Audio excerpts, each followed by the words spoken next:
Hi, this is Mary, the Medicine Woman, and this video goes along with my blog post called The 3-Question Rule.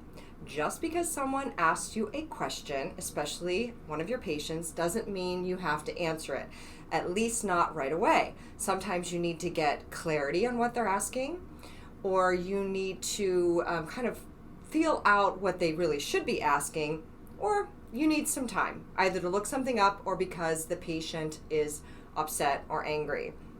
So people were asking, what kind of questions? I gave an example in my blog post, but what is the questions you would ask 1, 2, and 3? So let's give an example. Suppose somebody comes up to your pharmacy counter and they're looking for CBD oil.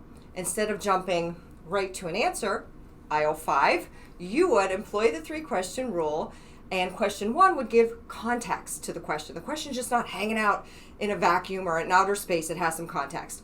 Why are you asking about CBD oil? Question 1. I still haven't answered the question about where the CBD oil is. They will say, well, I saw it in this infomercial late at night and it sounds really great. I would then go to question 2. I'm still not going to answer it. I'm now going to question 2.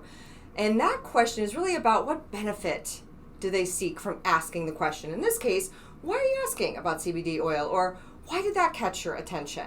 Now we're on to something, right? So now that person would answer it, well, then this will cure my arthritis, for example, and I will not have to take my medicine ever again.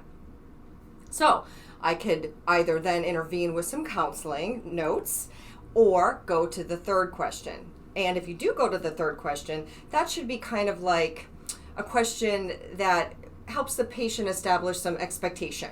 Okay? So in this case, I might say, well, you may not get to stop your medication right away.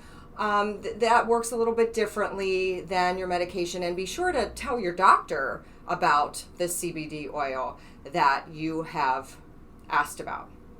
And then I could give the answer, which is, where's the CBD oil? So this is totally up to you. You may rarely go from question to answer. Sometimes that's just appropriate, but other times if you really want to get to the bottom of something or really impact your patient in some way, you would go to question 1, which is more like a context question. Question 2, which could be more like a question about the benefit the person is seeking by asking the question. And your question 3 could be kind of a way to establish like a reality check for the patient, or something else that you would want to kind of hone in on based on your experience from questions 1 and 2. And then, very often, you get to the answer. Well, I hope you try this. It will really help you empathize with your patients and connect with them and prevent you from running around a lot and answering a bunch of questions that either they could Google or that really aren't what the patient needs to know from you, your very wise healthcare provider. Thanks for watching. Peace.